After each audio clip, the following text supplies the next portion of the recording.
কৃষ্ণ কৃষ্ণ শুধু শ্রী কৃষ্ণ। ছেলের হাতে মেয়ের হাতে, বাচ্চা ছেলের হাতে মেয়ের হাতে আপনারা কেউ মোবাইল দেবেন না। এটা করজোরে প্রদীপ পালের নিবেদন রইল। বয়স্ক বাবারাও কিন্তু একই কথা বলে, সবাইকে বলে রাখি, ছেলের হাতে বাচ্চা মেয়ের হাতে মোবাইল দেবেন না। আস্তে ধীরে। এখন মেয়েরা কি করে বলুন তো, কাজকর্ম করবার জন্য টিভিটা খুলে দেয়, কার্টুন দেখ কার্টুন। ছেলে কার্টুন দেখতে দেখতে কার্টুন তৈরি হয়ে যাচ্ছে। এইদিকে মাকে আর মা বলছে না মম মম, বাবাকে বাবা বলছে না ড্যাড ড্যাড। আমি একটা ছেলেকে জিজ্ঞেস করলাম, তোর মাকে তুই কি বলিস? বলে মম। তোর মাসি নাই? বলছে দুটো মাসি, ছোট মাসি বড় মাসি। ছোট মাসিকে কি বলিস? বলে মিনিমম। আর বড় মাসিকে কি বলিস? বলে ম্যাক্সিমাম। বুঝতে পেরেছেন তো? তো নিবেদন আপনাদের কাছে, একবারে দামি দামি কথাগুলো শুনবেন।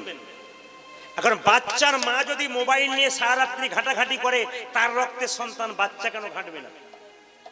এইদিকে তাকান। আপনার সারা রাত্রি হোয়াটসঅ্যাপ মেসেজ করবেন, ফেসবুক দেখবেন, আপনাদের বাচ্চা দেখবে না কেন? একটা ছোট্ট প্রমাণ। দাদা ভাইরা যারা শিক্ষিত ব্যক্তি এখানে আছেন, আমি গান শুনছেন বুঝতে পারছি, একটা ছোট্ট হোয়াটসঅ্যাপ মেসেজের কথা বলবো, মন দিয়ে শুনবেন, খুব দামি কথা। একজন স্ত্রী চাকরি পেয়েছে বোম্বেতে, তার স্বামী এয়ারপোর্টে দমদমে গিয়ে তাকে তুলে দিচ্ছে। বলছে শোনো, তুমি যাবার পর ফোন করার দরকার নেই, কেমন ভাবে চাকরিতে জয়েন করলে, কেমন বাসা পেলে একটু জানিয়ে দেবে। মায়েরা, স্ত্রী বললো কোনো চিন্তা নেই, আমি যাবো, বাসা পাবো, চাকরিতে জয়েন করবো, তোমাকে জানিয়ে দেবো মেসেজ করে। এদিকে তাকাবেন, মেসেজ করে। এখন স্ত্রী গেছে, চাকরিতে জয়েন করেছে, সুন্দর বাড়ি পেয়েছে, বাড়িটা গোছগাছ করেছে। হঠাৎ মনে পড়ে গেল, স্বামী তো বলেছে মেসেজ করতে, তাহলে মেসেজটা করতে হবে, মেসেজটা করে দিই। মায়েরা, মেসেজটা সুন্দরভাবে করেছে, কিন্তু মেসেজটা তার স্বামীর কাছে যায় নাই, অন্য লোকের কাছে গেছে। আর যার কাছে গেছে, তার কাছে যাবার সময় সময় সে তো হার্ট ফেল করার মতো অবস্থা, সে তো ধারাস করে পড়েছে, লোকে তার মাথায় জল ঢালছে। তো প্রশ্ন করবেন, আমারও জল তৃষ্ণা পেয়ে গেছে। মেসেজটা যাওয়ার সঙ্গে সঙ্গে সেই লোকটা হট করে মাথা ঘুরে পড়ে গেছে, লোকে জল দিচ্ছে। তাহলে প্রশ্ন করবেন, কোন লোকটার কাছে মেসেজ গিয়েছিল যে দেখার সঙ্গে সঙ্গে হার্ট ফেল হবার মতো অবস্থা? তার স্ত্রী গত রাত্রিতে মারা গেছে, রাত্রি 12টায় দাহন করে সকাল 6টায় ঘর ফিরছে, আর সেই সময় তার পকেটে মেসেজটা ঢুকছে। কি মেসেজ ঢুকছে দেখুন একটু ভালো করে। কি মেসেজ ঢুকছে? মাই ডিয়ার হাজব্যান্ড, আমার প্রিয় স্বামী, আমার প্রিয় স্বামী, মাই ডিয়ার হাজব্যান্ড, আমি ভালোভাবেই পৌঁছে গেছি, বাড়িটাও সুন্দর পেয়েছি, এত সুন্দর বাড়ি পেয়েছি, আমি সিদ্ধান্ত নিয়েছি 2-4 দিন পর তোমাকেও এখানে নিয়ে আসবো।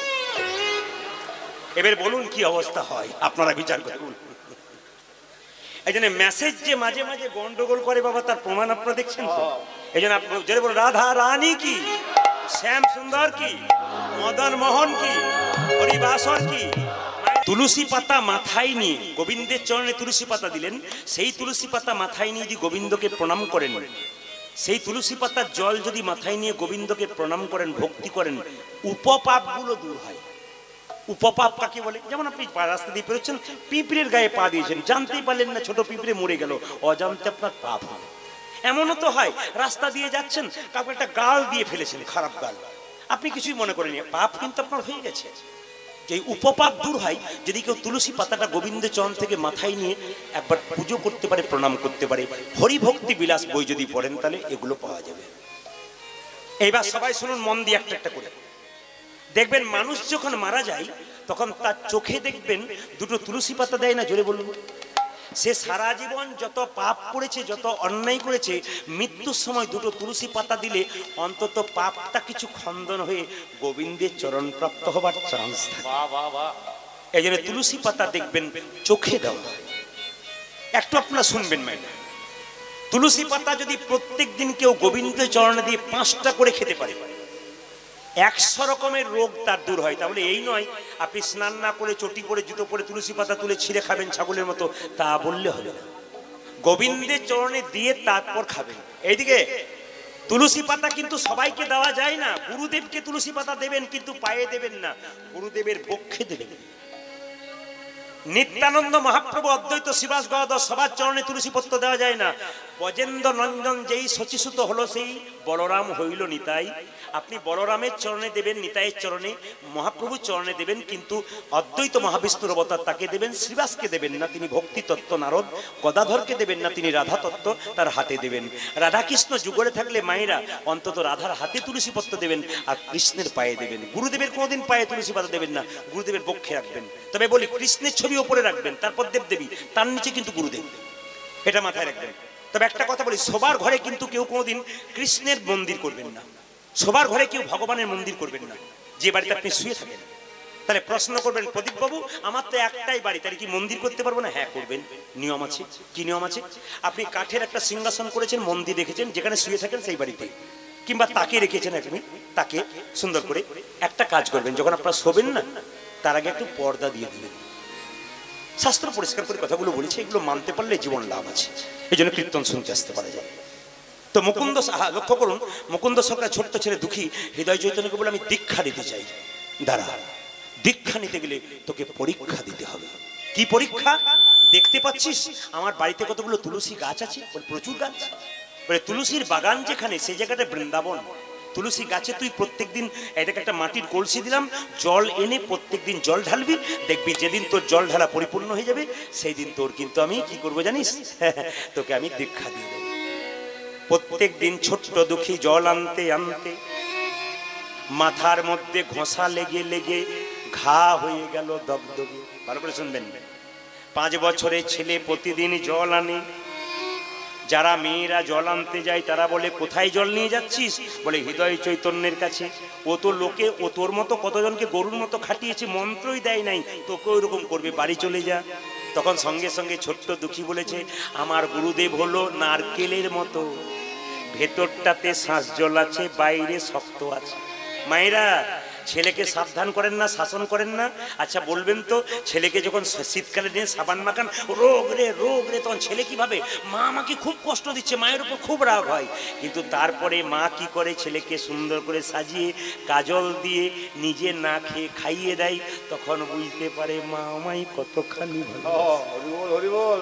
এ তো নারকেলের মতো গুরুর মন, ওপরটা শক্ত হতে পারে, ভেতরটা কিন্তু নরম। তখন মেয়েরা বলে উঠলো, ভালো কথা বলতে নাই, যা কথাই বলে না যে কি কথা বলে, পরের ছেলে পরমানন্দ, যত উচ্ছন্নে যায় তত আনন্দ। ছোট্ট দুঃখী বলল, তোমাদের কথা শুনবো না। মাথায় করে জল আনতে আনতে দগদগে ঘা হয়ে গেল। এইদিকে দগদগে ঘা হয়ে পোকা হয়ে গেল। আর পোকা হয়ে যখন আস্তে আস্তে গায়ে পোকাগুলো পড়ছে, মনে মনে ভাবছে, গুরুদেব যদি দেখে পোকা হয়েছে আর আমাকে জল ঢালতে দেবে না, আর আমার মন্ত্র নেওয়া হবে না, আমি এক কাজ করি, একটা গামছা দিয়ে পাকড়ি বেঁধে নিই। যেই না ছোট্ট দুঃখী ভালো করে শুনবেন, কত তত্ত্ব কথা, কত সুন্দর জীবনী। বলছে ছোট্ট দুঃখী মাথায় পাকড়ি বেঁধে জল আনছে, তার গুরুদেব চিৎকার করে বলল, দুঃখী রে, এত সুখে কৃষ্ণ ভজন হয় না, তুই পাকড়িটা খুলে ফেল। ছোট্ট দুঃখী একবারও বলল না পোকা হয়েছে, বলে পাকড়ি আমি খুলতে পারবো না। গুরুদেব বলল, তুই যদি না খুলিস আমি নিজেই খুলে দেবো। এই বলে গুরুদেব যেই না পাকড়িটা খুলে দিয়েছে মা, অমনি ছোট্ট দুঃখী দেখতে পেলো কি জানেন? এদিকে তাকান, কি দেখতে পেলো? তার গুরুদেব দগদগে ঘা, ছোট্ট পোকা হয়ে গেছে। ওরে দুঃখী রে, দুঃখী রে, তুই যেদিন বাবা মাকে ত্যাগ করে আমার কাছে এসেছিস, আমার কাছে এসেছে, সেই দিন থেকে আমি তোর বাবা, আমি তোর মা। তুই আমায় কেন বললি না তোর রোগের কথা? আমি কবিরাজ দেখে তোর চিকিৎসার ব্যবস্থা করে। ছোট্ট দুঃখী কেঁদে কেঁদে বলে, গুরুদেব, ওগো গুরুদেব, আমি যদি তোমাকে আমার রোগের কথা বলতাম, মাথার ঘায়ের কথা বলতাম, তুমি না হয় চিকিৎসক দেখে আমার চিকিৎসা করাতে, চিকিৎসক আমায় মলম মেখে শুয়ে থাকতে বলতো, কিন্তু আমি যে কৃষ্ণ সেবায় বঞ্চিত হতাম। ওগো গুরুদেব,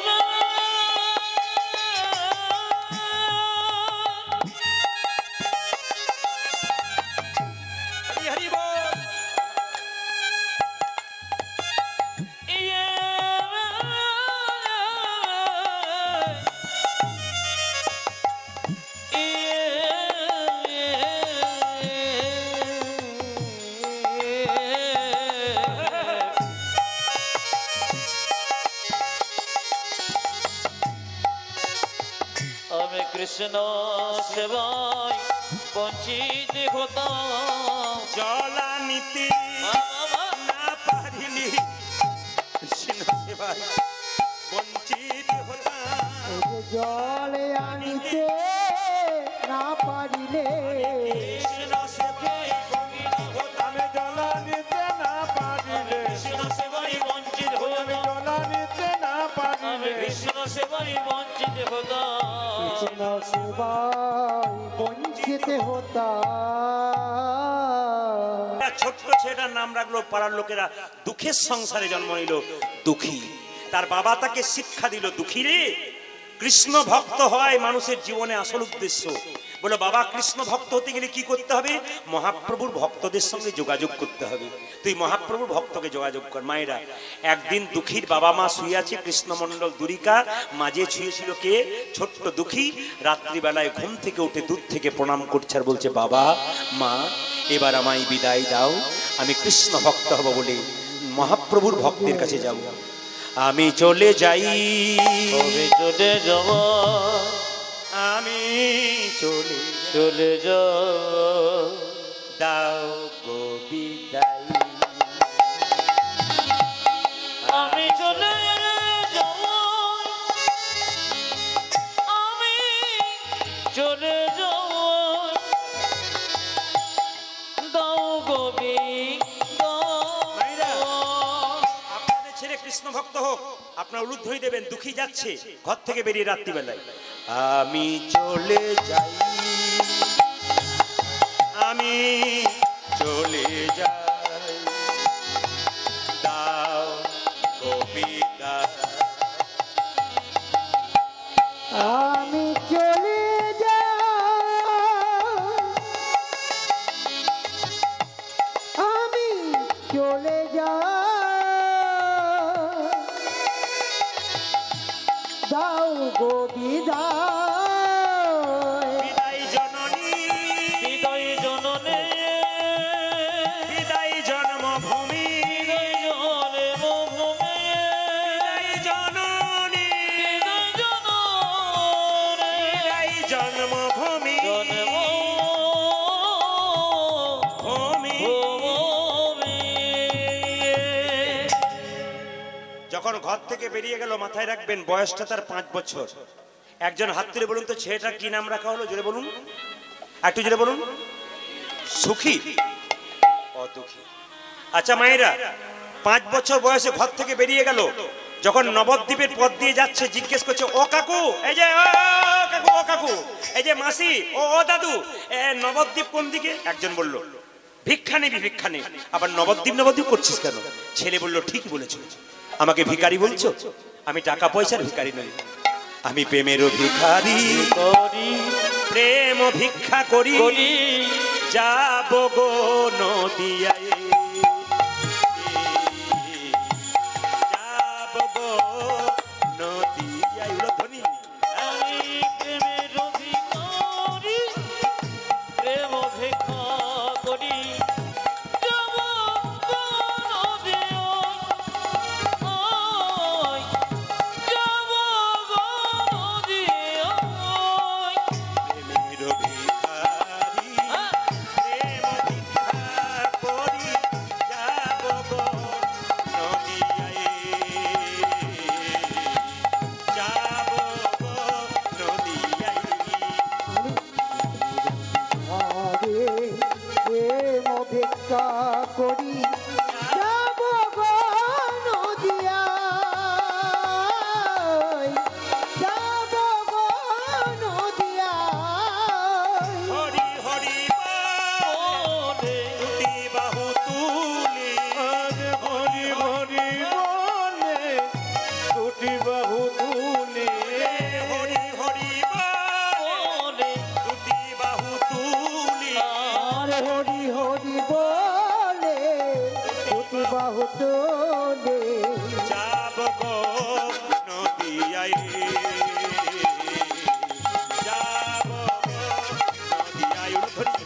আমি প্রেমের অধিকারী, প্রেম ভিক্ষা করি, যাব গো নদিয়ায়, যাব গো নদিয়ায়। হৃদয় চৈতন্য ঠাকুর কি? জয়। হৃদয় চৈতন্য ঠাকুর কি? জয় যার নাম ধরে ডাকা হবে সে তো ঘর থেকে বেরোবেই। কালনা যদি কেউ যান, হৃদয় চৈতন্য ঠাকুরের বাড়ি, দ্বাদশ গোপালের এক গোপাল ওখানে আছে। নিত্যানন্দ শ্বশুর বাড়ি হচ্ছে নিত্যানন্দ ঠাকুরের, নিত্যানন্দ মহাপ্রভু শ্বশুর বাড়ি হচ্ছে কালনাতে। ও মায়েরা এইদিকে তাকাবেন, হৃদয় চৈতন্য বেরিয়ে আপনি যদি কারোর নাম ডেকে ডাকেন সে তো আসবেই। হৃদয় চৈতন্য, এই ছেলে এদিকে, কি নাম তোর? আমার নাম দুঃখী। কি চাস? দীক্ষা। কথাগুলো যে যেখানে আছেন, দাঁড়িয়ে আছেন, বসে আছেন, শুনবেন। কি চাস? দীক্ষা। দীক্ষা? পাগলের, আমি তো কাউ, আমার কাছে দীক্ষা নেওয়া যায় না বাবা, আমি দীক্ষা, তুমি তো দীক্ষা দেবে। আচ্ছা আচ্ছা, তোকে দেখে আমার খুব ভালো লাগলো, তো ছোট বয়সে মতি জন্মেছে দীক্ষা নেবার, তা তোর বয়স কত? 5 বছর। আচ্ছা তোকে জিজ্ঞেস করি, দীক্ষা মানে জানা আছে? আচ্ছা বাবা কিছু মনে করবেন না, এতজন কীর্তন শুনছেন দাঁড়িয়ে দাঁড়িয়ে ঘন্টার পর ঘন্টা, একটু হাত তুলে বলতে পারবেন দীক্ষা মানে? বাহ, ভেরি গুড, বাহ, ঠিক। আমি এইটার জন্য খুশি। কেন খুশি বলুন তো? এরা যে শুনে মুখস্থ রেখেছে এই জন্য খুশি, আপনাদের ভেতরে ঢুকে আছে। দীক্ষা মানে হচ্ছে, দীক্ষা মানে দিয়ে খাওয়া।